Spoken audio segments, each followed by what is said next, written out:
Hello, everyone. We're about to begin our service. If you could please take a moment to check on your phones, make sure that they are turned to silent or off. Great. And we're going to begin here shortly.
every guy in the world, it seemed like, hello? Okay, too much. Every guy in the world was out there looking for amps and guitars. Can we form a band on our block and maybe write songs and then get them recorded? And what you have to understand is there weren't recording studios ready to do that. There weren't many stores to do that. It was hard to find a guitar. There was Jaeger's Music in Highlandtown and Chuck Levin in D.C. And so Bill emerged at a time, he'd already tried a few jobs that you wouldn't want to hire him in again. And then he formed a store, and I know he had the idea, I want to form a store, but I guarantee beyond that, and it's like a lot of good entrepreneurs. They make cul-de-sacs and mistakes along the way. They make decisions, but in the middle, he knew he wanted that major store. There were some satellite locations he tried. He funded another store. He wanted to put a recording studio in the back of his store. But he began in a little niche on Miller Avenue, quickly moved around to what's now the Blue Iris location, the flower shop that burned. He moved across the street then to the Caton House. So that was 822, okay. Years later, he made a huge leap and acquired what's now the Medical Supply Building next to his building. That's gone. No, 733. Then the biggest gamble was 743. So once again, back up. Getting started, you would think, wow, the Beatles were out. You can get equipment. You can get rich. Manufacturers didn't know who he was. You need funding.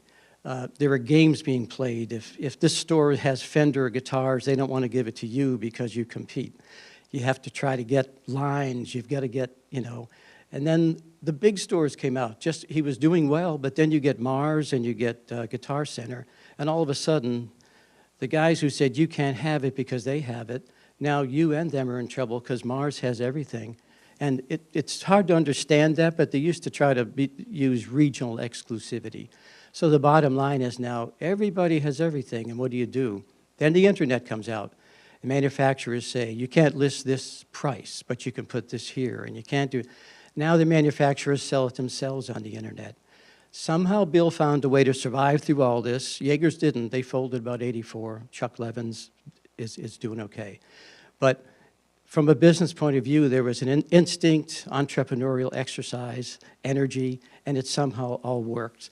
In the very early Neanderthal days, this was Brian's building. This is the 822, I guess? Yeah. So we would put out brochures and take pictures of the employees and the reps. When he moved up to the 733, which is now the Medical Supply Building, began to hold clinics, and we would get the representatives in there, free clinics. And so we were doing stuff that Jaeger's wasn't really doing, and I guess Chuck might have, but anything you could do to get, and I would always take pictures of the employees and put them on the wall. Customers, put them on the wall. It was all about the people. Oh, by the way, inventing Bill's Music logo. I did that with a friend at News American, Stokes Walesby. He drew this too, that crazy guy there. So and these are representatives. Here's a guy from Sun and Peavey and Ludwig and Fender and Multivox, JBL Dobro.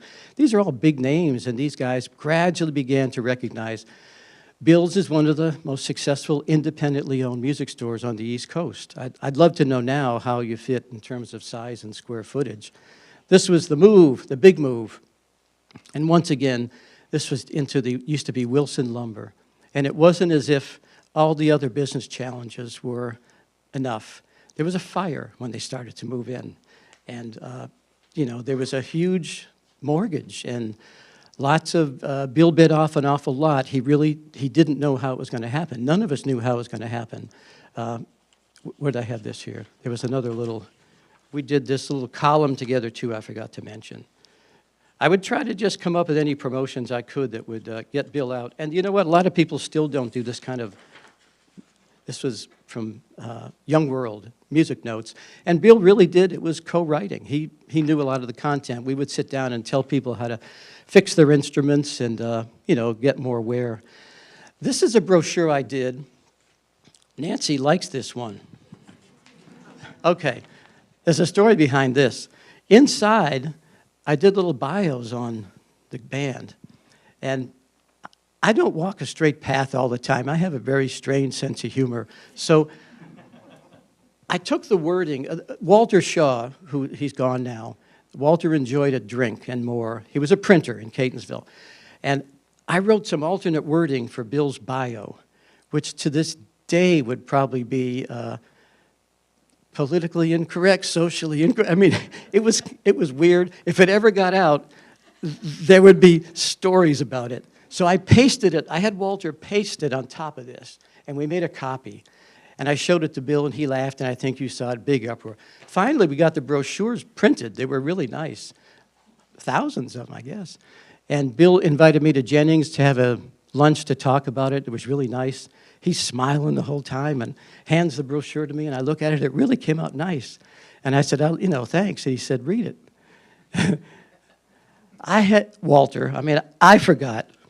Walter forgot to peel the bad type off of it. We had several thousand copies of this thing printed. If you see one today, either put it on eBay for $1,000 or run it by Nancy, because she'll pay you $10,000 to keep it off eBay. That's how bad that's how bad that one was. What's this here? Oh, that's a Washington Post story. I don't know if you have that one. So anyway, starts out as an idea, comes from square footage in somebody else's shop to a little shop to a bigger shop to a big shop to a bigger shop. But it's not smooth coasting because there were still games being played. Manufacturers who didn't want to give you a line because somebody else had it. And that eventually all worked out. And really it's the family that's, they've taken all this over. It's not like the early days of inventing it, but it's no easier to keep it going, because you're sometimes as good as your last customer with Yelp and some of these other, most of the people that come in only, they want to say bad things, but the stores recognize. That's why it stood when Mars, you may remember that up on Route 40, and that failed. The guy had been with either Staples or Home Depot, and he thought, let's have a big store like Office, and let's sell it's not that easy, and they went under as a chain nationally. Guitar Centers had to bring its footprint down. So COVID, fires, lending, square footage, staffing, all that stuff, they've survived through it all. And I think for the future, they'll do very well too. But it's been a pleasure. So that's all I can say. Thank you.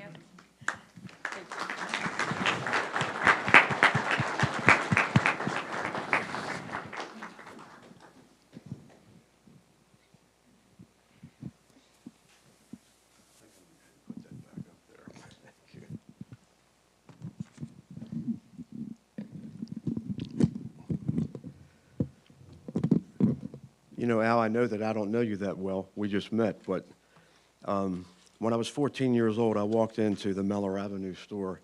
I'd learned to play the guitar. I was finger picking at the time, and I was just a young kid. And I walked in, and Bill welcomed me greatly. He said, "You can hang around in here, but get this shovel and go shovel that snow out there on the sidewalk." I said, "Okay." So I hung around a little more, and he said, "Okay, get over here and get this broom and sweep this place out." So I did. One day, he was getting ready to go out with the band. And I was sweeping up. He goes, "We got to get out of here. You got to finish." I said, "Well, I'll be done in a second." He goes, "Just lock the door when you leave." So I finished up, and they took off, and they had their Beatle boots and their vest on and the paisley and all the stuff we all used to wear back then. But so I worked for Bill in summer, fall, winter, through Christmas holidays of when I was 15 and 16 years old. And I remember that Ellicott City store. I worked out there for a short time, too. But I was just a kid, and Bill and I stayed friends over many years, and I really appreciated him, and he helped me in many ways. But I just wanted to acknowledge the surviving family, and I want to thank Nancy and Jamie. They put this information together, so it doesn't originate with me at all. But, of course, Nancy, and they've been married for 57 years, and Brian, his son, daughter Tracy, Higgins, current Leonard, Jamie, Jason, the whole family, 5 grandchildren, Alyssa, Madeline, Abigail, PJ, and Ashley. But Bill was a real Catonsville guy. He went to schools in the areas, and he was predeceased by his parents and his sister Teresa, And so I just wanted to kind of acknowledge them because maybe not every single person knows the family, and they're always there. And you walk in the store. I was in there in May trading something in and getting a Cordoba, a classical, a nice one, and the family was always there taking care of things, and so they deserve to be acknowledged. But with that, can we bow our heads for a moment of prayer for a second? Heavenly Father, as we gather today to honor Bill's memory, I lift up Nancy and the entire family. Lord, I know the kind of loss that they're feeling. I've had it in my own life at times in recent years, and I pray for them. Lord, grant them your grace and your compassion and peace in these days ahead. And I pray it in Jesus' name. Amen. To everything there's a season, a time and a purpose under heaven. A time to be born, a time to die, a time to plant, a time to pluck up what's planted, a time to kill, a time to heal.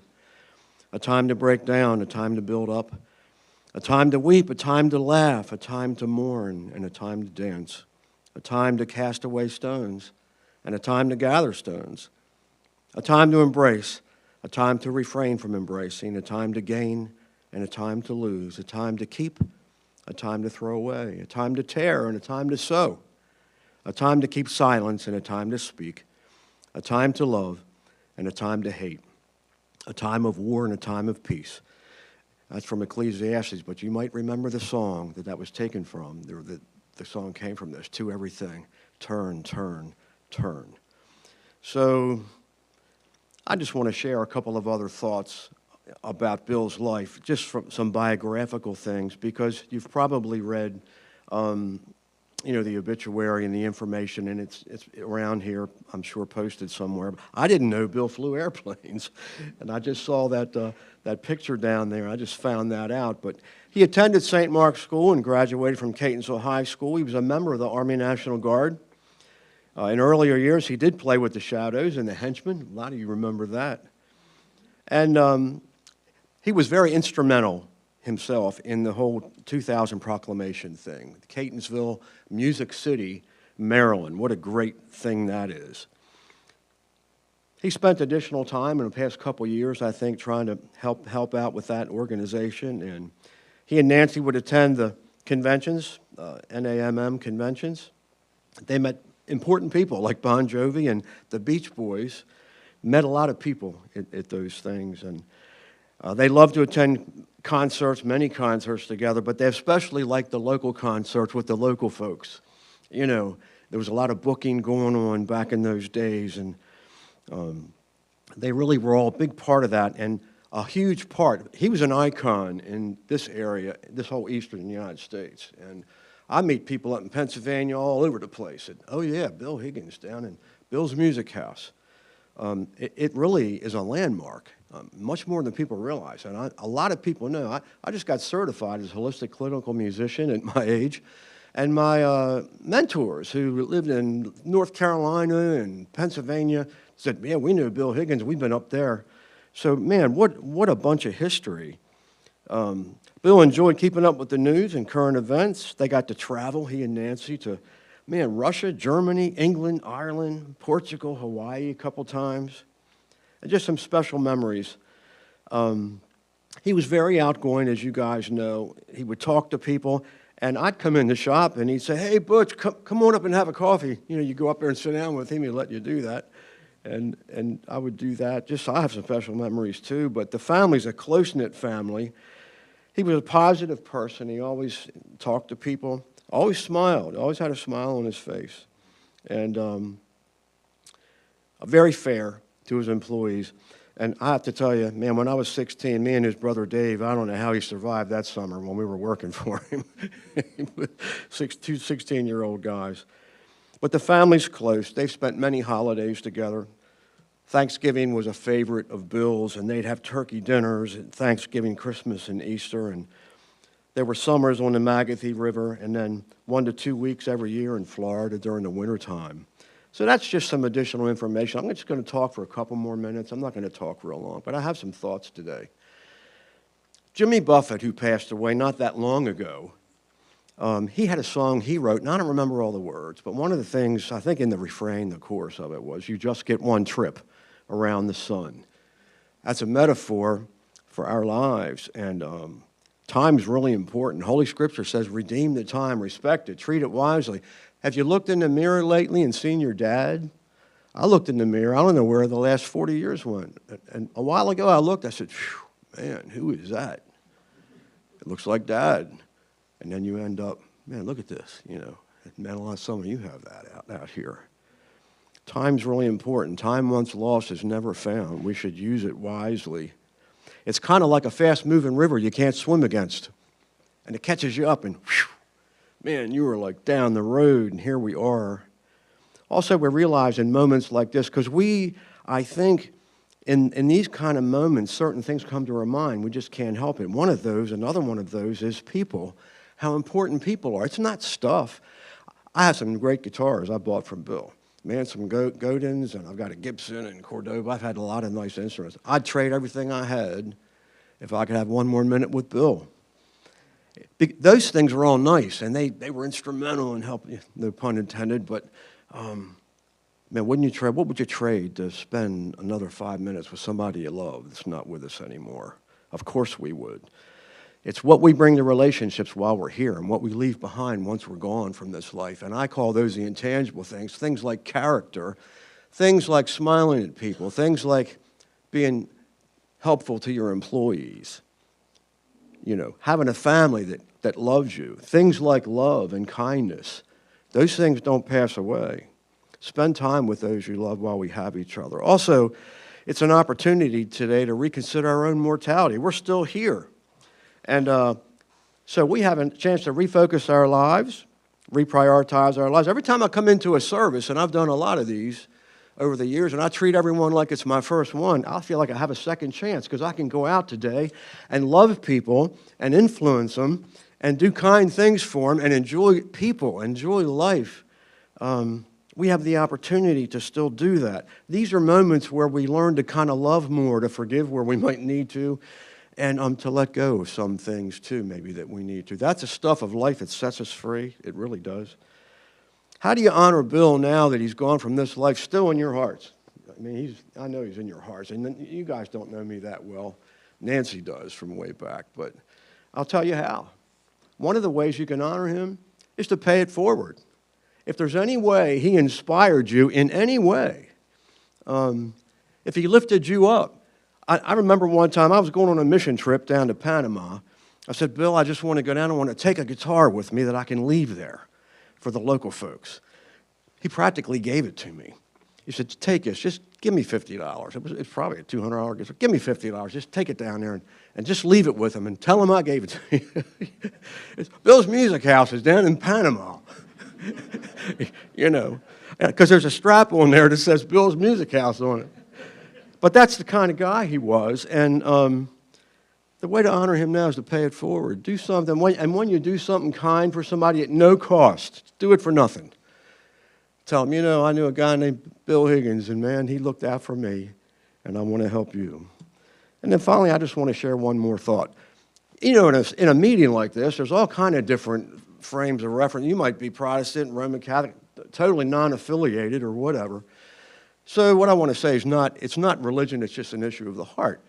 And, I was a pretty wild child. Bill knew that, too, back in the day. Well, folks, have you ever just felt beat up by it? Has anybody ever felt just beat up by life? Have you ever felt that way? Well, something Jesus the Savior said, not religion, just an issue of the heart. He said, come unto me, all you who are weary and burdened down and heavy laden, and I'll give you rest. Take my yoke upon you and learn of me, for I'm gentle and meek in spirit, and in me you'll find rest for your souls. For my yoke is easy and my burden is light. What does that mean? That means he takes the sting away, and he's as close as a mention of his name. He died on the cross for me, rose again, saved me from myself. I'm actually here. I'm not drinking anything. I'm in good shape, at my age, and he picked me up and spun me around and straightened me out when I gave my life to him, and I just commend his love to you today. He's in heaven right now. He's real. He's alive, and he's as close as a mention of his name, and all you got to do is talk to him like I'm talking to you. And you know what? It doesn't matter a hill of beans what label's on the front door, if it's Roman Catholic, Presbyterian, all that stuff. None of that stuff matters. I'd probably have rocks thrown at it. You ever hear a minister say that before? It doesn't matter. It's what's in here. Isn't it right? It's what's in here. So I just commend the love of the Savior today. And I'm very grateful, actually, to be able to be here. This means so much to me. And, Nancy, you honored me to asking me to come do this. And I really appreciate you. I love you guys, and be praying for you and your family. And I said, with that, I'm finished. Did you ever hear a preacher speak that short? Probably not. But I want to invite Jamie and Tracy up. And I'm going to just step aside and enjoy what they have to say. And then when they're finished, I'm going to step back up again, and we'll continue on. God bless you guys. You always sit back there and you help everybody else.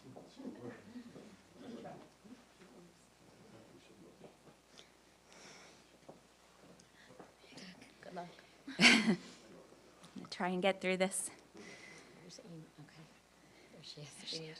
We have backup. Hi, everyone. I'm Bill's daughter, Jamie. This is my sister, Tracy. On behalf of our mom, Nancy, our brother, Brian, husbands, Lenny and Jason, as well as Bill's 5 grandkids, Alyssa, Maddie, Abby, PJ, and Ashley, and our extended family, we would like to thank you all for coming to celebrate the incredible life of our beloved father, William Paul Higgins. Bill, first, thank you to Mr. Al and Mr. Butch for your beautiful words about our dad. The love and respect we have for our dad is endless. We lived to make him smile and to make him proud. We still intend to do just that. He was one of the most positive and enthusiastic people that you would ever meet, with a permanent smile that was truly contagious. He tenaciously battled and conquered many health issues throughout his life, but most people wouldn't know it because he never, ever complained.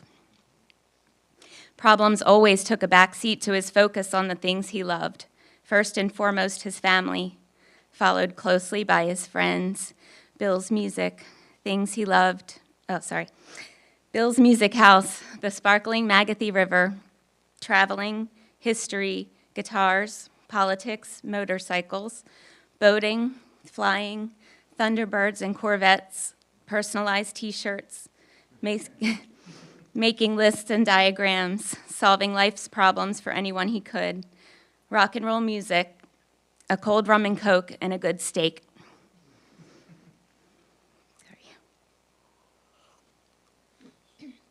Our dad was a people person, to say the least. He loved talking to and being around people. No matter who you were, he took the time to listen, learn about who you are, your talents and interests. He might not always get your name right, but he knew what instrument you play and what makes you you. When he met you, he shook your hand, looked you in the eyes, and you had his complete attention for as long as you wanted to talk. He was honest, fair, loyal, respectful, charismatic, genuine, a natural leader, and a gentleman. I can't remember him so much as even raising his voice, not even once, to anyone. He loved doing nice things for people and always recognized them with a phone call, a handwritten note, or a gift when they did something for him. He didn't believe an email or a text was enough. He would rather call or just plain show up and thank you in person. He was the epitome of do a good deed without getting caught. He was so smart, so incredibly smart, not just with things like math and history and business, which he knew inside and out, but he had so much common sense and intuition and a knowledge of what's really important in life. He also had a sixth sense, which we never could explain.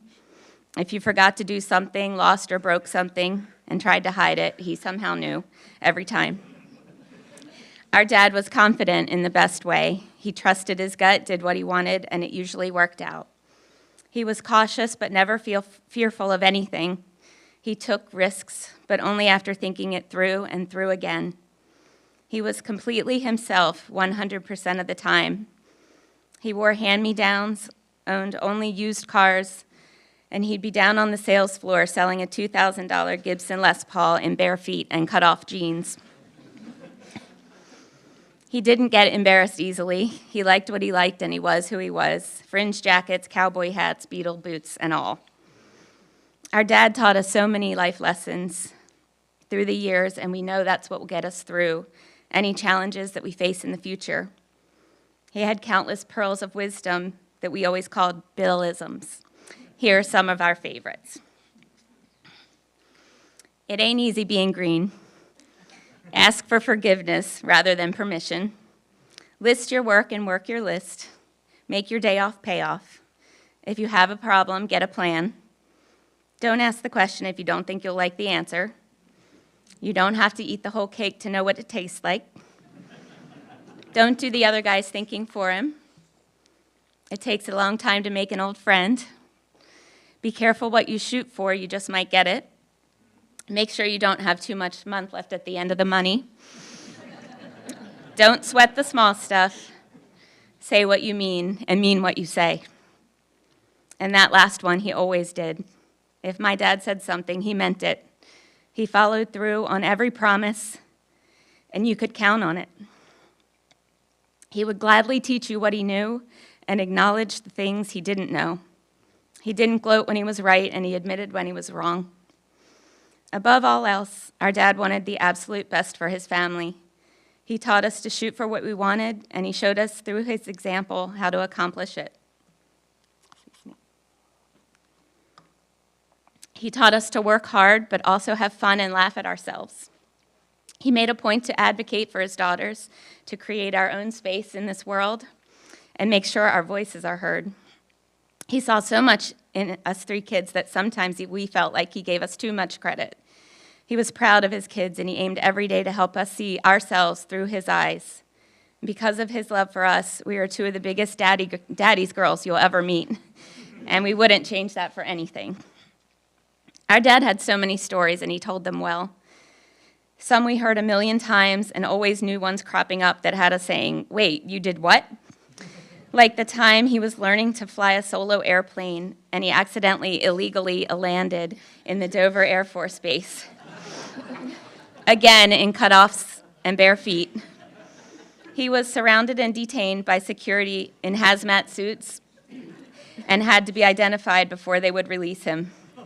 There's a lot more of that story that my mom can tell another time. Before starting Bill's Music, Dad had an impressive 13 W-2s in 1 year, including being a mall Santa Claus, an orderly, and a mental hospital. For a very short time, he had wanted to be a jockey and even a priest. There was always something new to learn about my dad, and though he downplayed them, the positives always outweighed the mishaps. I always loved when he took me to school because it meant we would never actually get to school. We would be on the way to my preschool singing Little Red Caboose with the top down, and he would pass right by school so we could go get Egg McMuffins instead. I would cheer so loud, and we would laugh because we knew Mom would be mad. She wasn't mad, of course, but she always played along. One memory of my dad that is forever ingrained in my mind is the time we lost my dog, a tiny Yorkie named Chauncey. I was around 11 years old, sitting at school devastated, when I looked up to see my dad walk into the classroom smiling ear to ear in his jazzy silver Bill's Music jacket, holding my little dog who he had found while out searching that morning. Growing up, I thought he was the coolest guy ever. I still do. I was always beaming with pride at our father-daughter dances, or when someone would say, "Your dad is Bill?" My dad and I were the best of friends. We understood each other, and we genuinely enjoyed each other's company. We were a team at work. I spent hours at his desk by his side. He'd think of a new idea, and I would try my best to make it happen because when the idea became a reality, he would get so excited, and I loved that. "This is going to be big," he'd say. "People are going to love this." We bonded over music. We made mixtapes, stood outside by the grill just talking about life. Even though I saw him at work every single day, there was never a time I wasn't excited when I saw him walk through the door. And he'd go like this. He's been the best father, friend, and boss that anyone could ever ask for, and we will never take for granted our good fortune to be able to call him ours. Excuse me. You can't really speak of our dad without also including our mom, Nancy. For over 50 years, they were inseparable. She's supported our dad throughout his entire life. Their love story started back in the early 60s when she spotted him at the nightclub wearing his stylish jacket with a velvet collar and as one of the only guys there that could really dance. Being the strong woman that she is, she went against the well-intentioned advice of her mom and grandma and married the long-haired guy in the rock band with no job. She trusted her heart, and needless to say, it worked out. She attended all of his gigs when he was in bands and got up early the next morning to tend to us kids and then work right alongside him at the music store. She has spent her life being completely dedicated to our family and our dad's health and happiness. Anyone who knows our mom has seen her happily step back and shine her light on our dad so he could sparkle. They were the ultimate team and complemented each other so well. Our dad adored her, and so do we. There's another very special person we would like to recognize in conjunction with our dad's life, and that's his sister, our Aunt Chrissy, who unfortunately was not able to make it today due to illness. Back in 1991, our dad was suffering from kidney failure, and without hesitation, Aunt Chrissy stepped up and donated her kidney to our dad. That selfless act kept him with us for more than 30 years longer than we would have had gotten otherwise.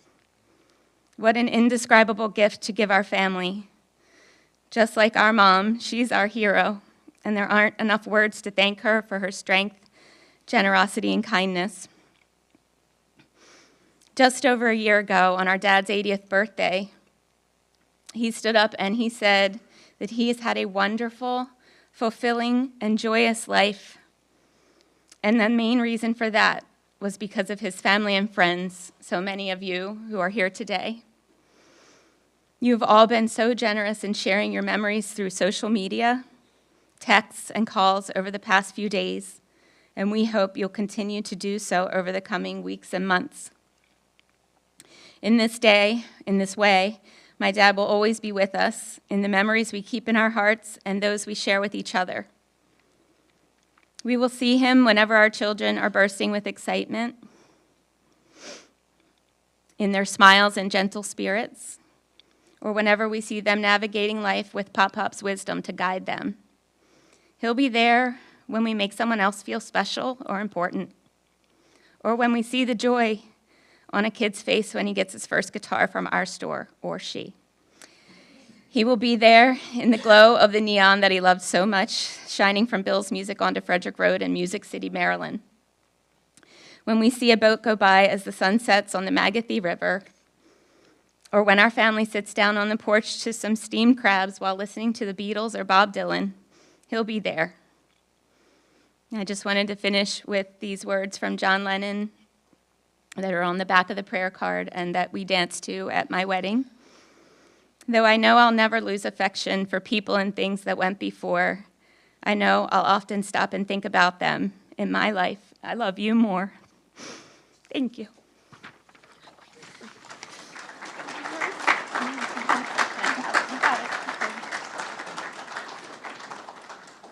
Drink all the water.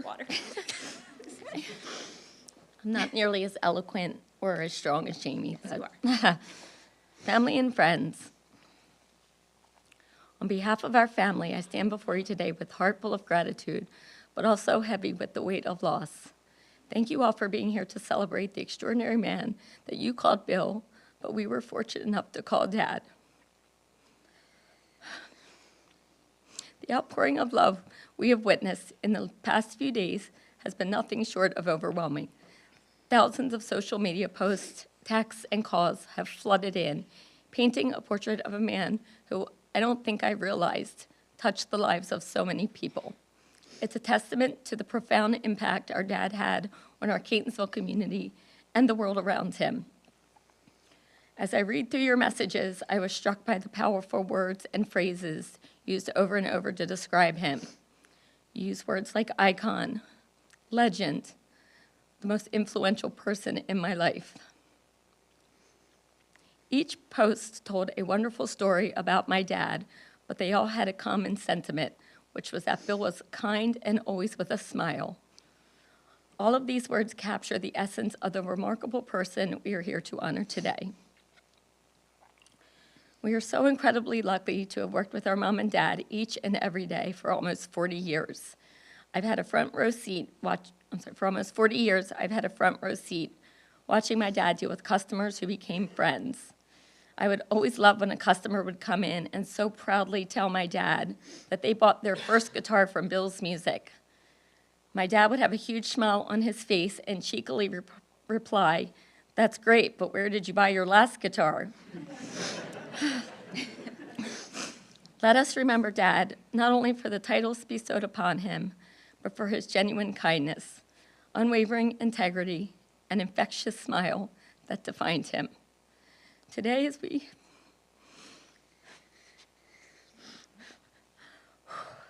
bid farewell to a man who meant so much to each of us, let us carry his legacy forward by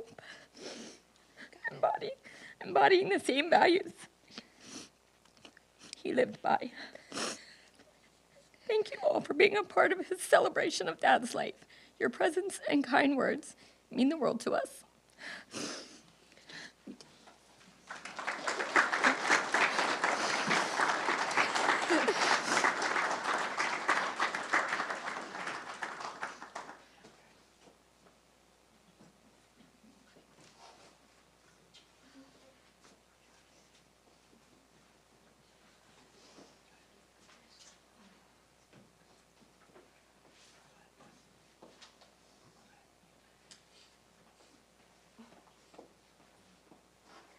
Hi, everybody. Hold on.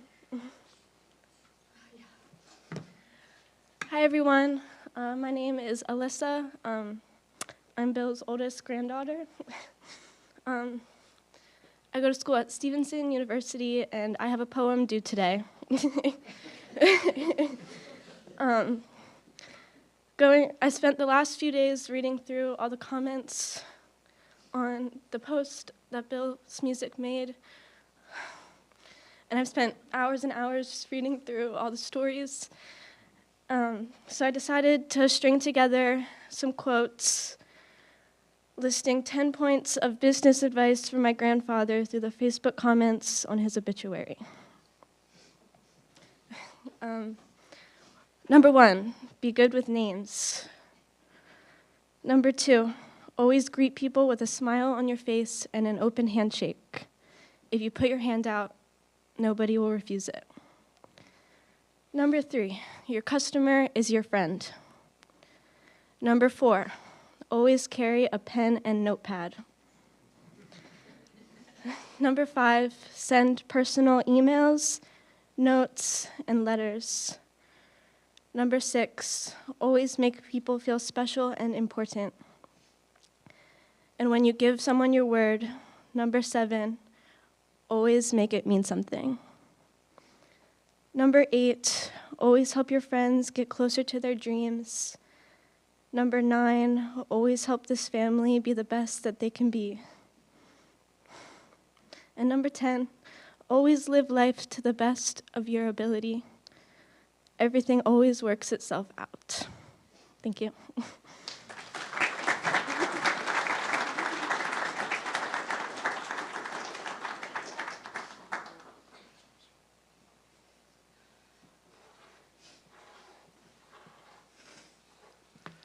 Such touching stories.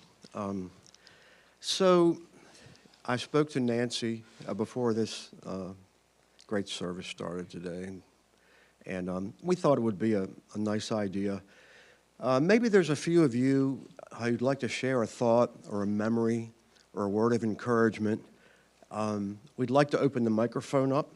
I would ask, because the funeral home here asked me, had asked us if we could begin to close at 12. But we do have some time and we want to honor Bill. And so if there's a few folks who'd like to share, you could stand up right where you are and speak loudly and share a thought or memory or word of encouragement for the family, or if you feel led to come up to the microphone. Not everybody wants to do that, but the mic is open. Please just, if each person just maybe take a couple minutes, that would allow others to speak too. So would anyone like to share a thought or a memory or word of, yes, sir, go ahead.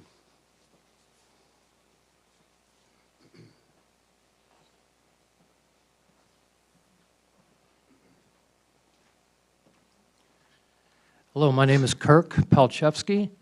I'm a regular at Bill's Music. I have been for a number of years.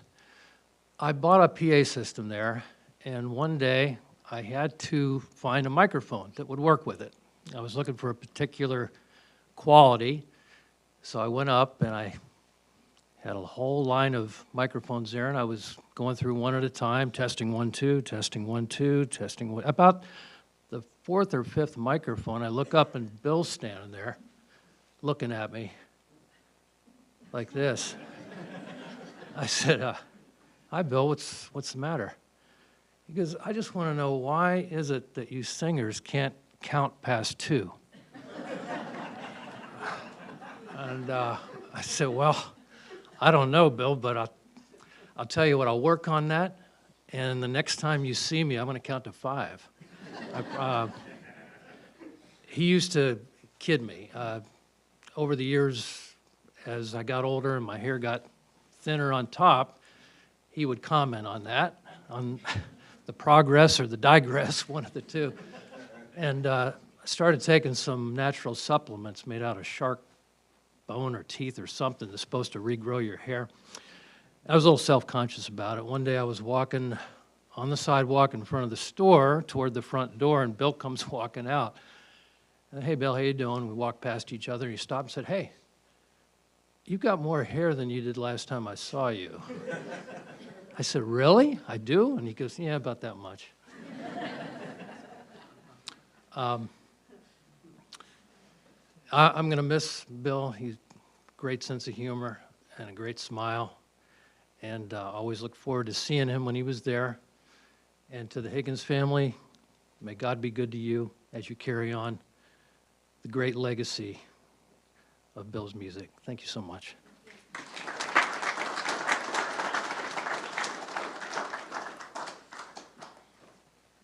Anyone else? Yeah. Might as well come up here and embarrass myself.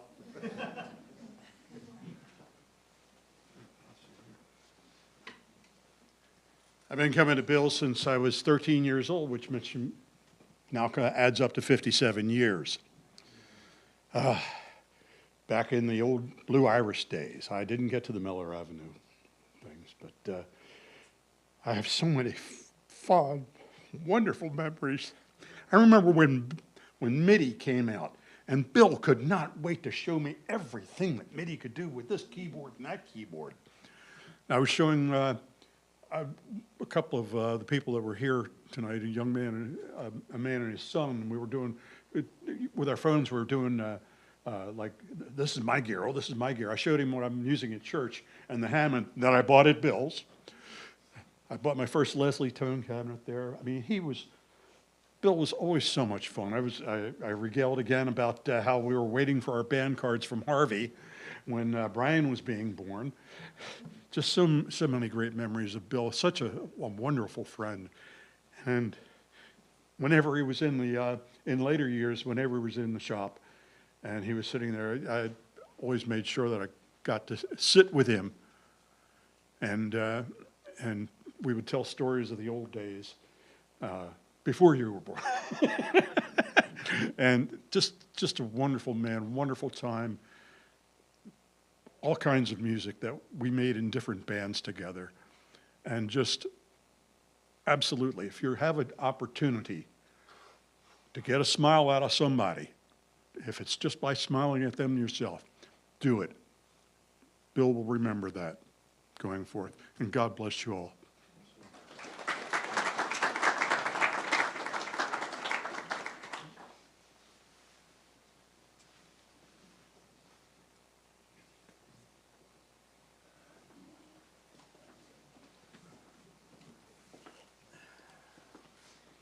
Hello, everyone. My name is John Benjamin. This is my father, Dennis.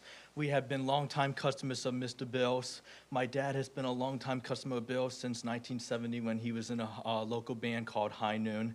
He would always come to Bill's and always buy all the amps, keyboards, guitars, mic stands, and every kind of musical instrument you could ever think of that Mr. Bill sold. Especially guitar strings. That's a good one. And then when my dad introduced me to music, he inspired me. He brought me up on the Beatles, Elvis Presley, the Rolling Stones, and all the great, wonderful bands of the 60s and 70s. And I am especially devoted to him, and especially to Mr. Bill for all the wonderful instruments that he has sold my dad, and he has inspired me. This is a picture of me and my dad with Mr. Bill, taken in November of 2023. It was the last time we ever got to see him. And the last time we spoke to him was on the phone when me and my dad did a cover version of his song with the Henchmen, Think of You.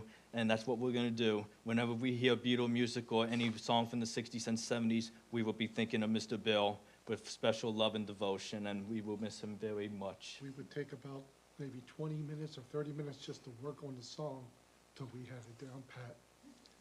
And then we listened back to it, and we was amazed at what we heard from doing that song that the Henchmen did.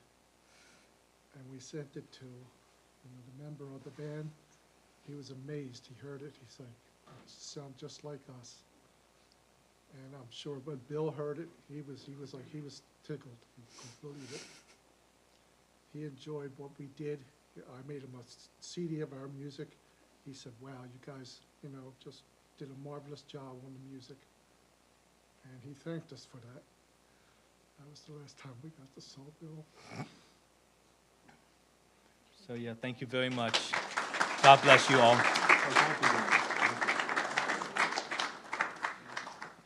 would just like to say something from here. Sure. My name is Ed Sparks. I met Bill probably 50 years ago. And I think I must have been 50 years ago. There were two things that I would always tease Bill about when I came into the store and would make me laugh. One was that I would say, Bill, you're going to have to change your picture on the sign out front. You don't look like that anymore. And the second thing I used to say, I was often there up to the desk and whisper, is everyone behaving? And he would whisper back, everybody but Nancy.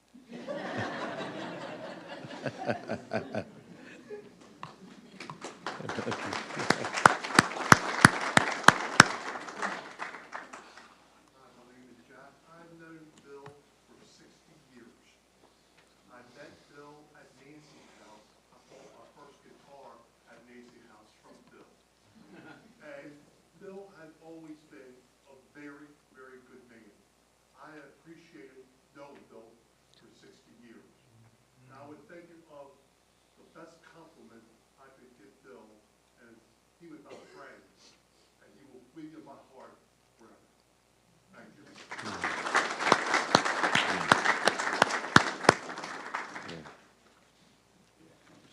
Yes. Oh, come on up here, Lou. How you doing, buddy? It's real so good to see you. Some of you may know me. I'm Lou Campanoli, friend of Bill's. I jotted some stuff down here just this morning. And just so Bill knows, I got my pen too.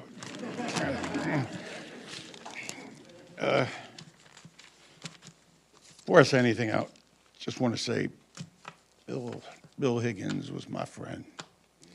And I loved Bill. Probably like most of us who knew Bill, there was times I wanted to kill him. But we both managed to survive all those years. I've known him 69 years. I was figuring it out yesterday. And worked with him for 43 years. And I say worked with him because he never gave the impression he was your boss. I'll never forget, and I mentioned this to Bill a couple times, when my mother passed away, that Bill and Nancy came to see her. And I was a little broken up, and I was trying to introduce him to my sister. And he just stepped right in and said, yeah, I'm Bill, and this is Nancy, and we work with Lou. not, you know, we own the store, not I'm his boss. We worked with him. And he always gave that sort of impression. When I first got the job at Bill's, he was a little, well, let me say before this, we came up to his store, and he was just getting started, and we had our little band trying to get something going. And we came up to get Bill to play bass. And we had, like everybody else, had big dreams of what we were going to do. But Bill said, no, he says, I'm getting my store off. I can't do it. You know, I'd like to do it. It'd be a lot of fun. And but I do have this other fellow over here, Jim, that he works for me, and he plays. He's played in other bands, and he'd probably be good. So okay, let's try Jim out. Well, long story short, we took Bill's best salesman for about 5 years, and played all, every night, and poor Bill was left hanging. So I apologize for that. But we did get back together, and at one point he offered me a job. And now Bill was a little hesitant to offer me a job. I mean, all he really knew of me was I was in this crazy band, and I had had some issues along the way, as many of us did in those days. I sort of considered myself someone of a expertise was pharmaceuticals. That was really my high point. But we sat there, and Bill had a way. We were sitting in his living room, and Bill had a rocker. And some of you may know about his rocker. And I'm sitting in the chair across from him, and he's talking to me, and we start out. There's Bill, and there's me. Well, he's rocking. We're talking. Well, next thing I know, he's rocked. Now, he's on the other side of the room, and as he was, we're jumping over to try to catch up with him. And he held that little thing. We used to have meetings on Saturdays. Did the same thing. I mean, just sort of float away. But fortunately, he came back. But anyway, we got talking, and he said, I was kind of highfalutin. I mean, I said, well, Bill, I got my degree, I'm a college graduate. And I said, what kind of, assurances can you give me? Well, he looked at me for a second, didn't say anything. And then he said, well, I'll tell you what, Lou, he says, as long as I'm working, he said, you'll be working. And he shook my hand, and 44 years later, I said goodbye to him at the store. So when you talk about Bill was good to his word, I'm here to tell you I'm living proof of that. He hired me on a handshake, and I left on a handshake. His word was his bond. I suppose I could say some stories about things that happened, but I'll let that for another day. There's some things. I will relate one little thing. I believe it was in Chicago, and I was at a trade show, and Bill and I were sort of closing up the bar at the hotel, helping the guy get rid of his last few drinks. So we go to get on the elevator, and the guy said, well, you can't take the drinks to the room. And Bill's, don't worry about it. Well, next thing I know, we're in the room with the drinks. And I was kind of fidgety. I was always, I'm up, and it's 2 o'clock or 3 o'clock, whatever it was. And Bill was over there, and he's got the covers pulled over his head. And I think, well, he's out now. And we're sitting there, and suddenly I see this hand come from under the thing and reach over onto the table there where his beer was sitting. And the beer went down under the table and back up on the table. And I thought, well, I guess something's going on under there. So there was a lot of little things with Bill, but some of them really wouldn't be fit to say in these things. But, I was not really taken aback, but I always used to say to Bill, Bill, when our times come, I'll be dust in the wind, but you'll be in books. When they write stories of Catonsville and they write stories of music in Maryland, and really now with the internet and all, it's just spread everywhere. I said, your name will be in those books, and your name will be on that internet. And he poo-pooed all that, and he was always, oh, no, Yeah, I can't think of that.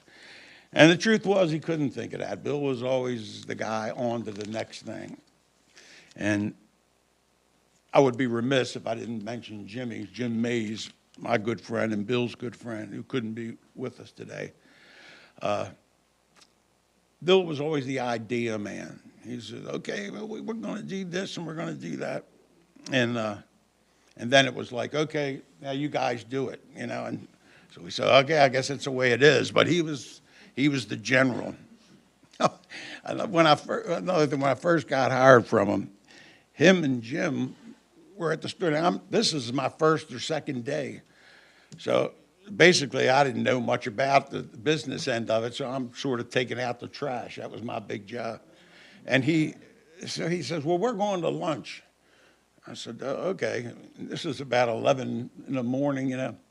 Well, needless to say, they never returned. So I got one day under my belt, and here I'm running the store. So that's the way he was. Yeah, just lock up when you're done. I'm like, okay, I guess that's the way it is. He was a trip, but I'm gonna just say one last thing about him. He was, you know, people talk about it, you know, they have influenced their lives and that. And when Bill's music was just starting, and Jimmy related this tale to me, so I'm going to tell it to you. They had these meetings in what now is Matthews, but I think it was the Brookhaven or Brook something. Jimmy told me, but I forget, Brookwood Inn or something. But they had these meetings with the people in the community of Catonsville. And at that time, Catonsville was a little burg full of lawyers and attorneys and real estate people, stuff like that. And here comes Bill with his long hair and his beetle boots and, you know, and his crazy jackets, and Jim, and they're at the meeting. Well, needless to say, they weren't particularly well received. I mean, they're always glad to get a new business, but they sort of, these guys were sort of the outcasts of it, the outliers, as it were. But I thought about that, and year after year, they'd go to these meetings, and slowly but surely, from the outcast, Bill became a bit of a real member of the community. And after a while, he became such a member of the community that he got him to change the name of the community to Music City, Maryland, or Music City. And it just shows the impact that he had. He was just so driven. When something was on his mind that he was going to do, he wanted to do, he did it. And somehow he found a way to get it done. So I just want to leave you with that. And Nancy, I don't know how Nancy did it. I made it 43 years, and she's made it all this time. I don't know. I used to tell her there's a special place in heaven for her when her time comes. I'm sure Bill's up there keeping the seat warm. So that's really all I have to say, but I just want to say that he was my friend, and that's, if I take nothing from, or if you guys take nothing from this, just know I love Bill, and just love him.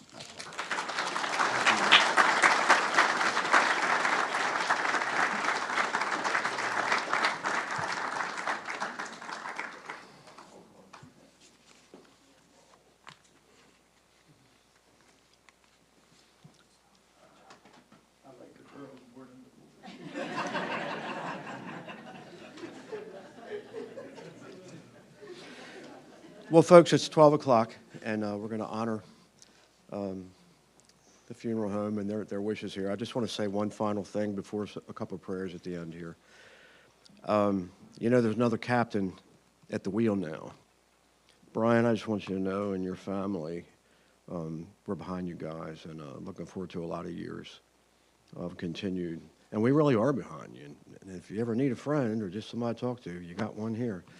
And I'll probably come on down from time to time from the mountains of West Virginia, 2,500 feet. I'm going to slide on down here, and I might buy something every now and then or call you. But, you know, Nancy, Tracy, Jamie, the family, Brian, our hearts are with you. And we want you to keep on going, man, you know. So With that, let's bow our heads in prayer.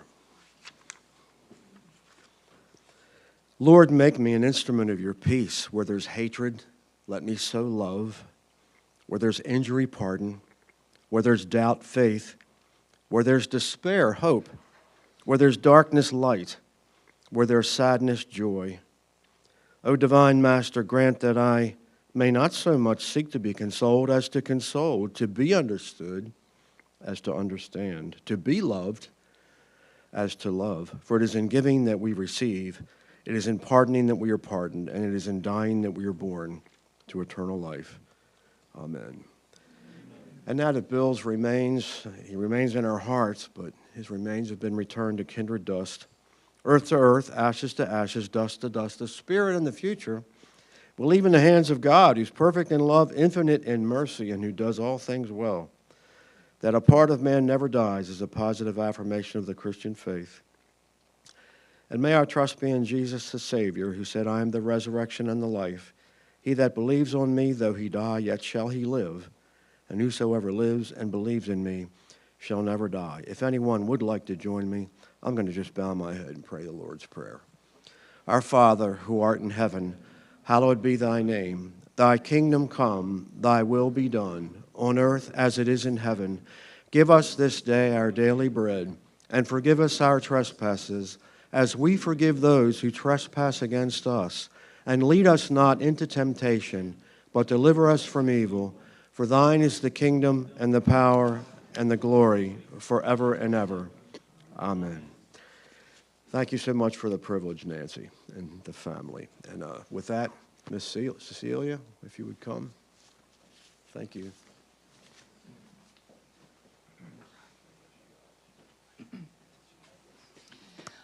On behalf of Nancy, Brian, Tracy, and Jamie, thank you for coming here today and sharing your stories and your memories of Bill.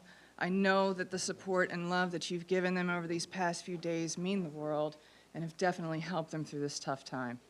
Over the next few days, play your favorite songs, raise a toast to Bill. With that being said, our service is complete. It's concluded here.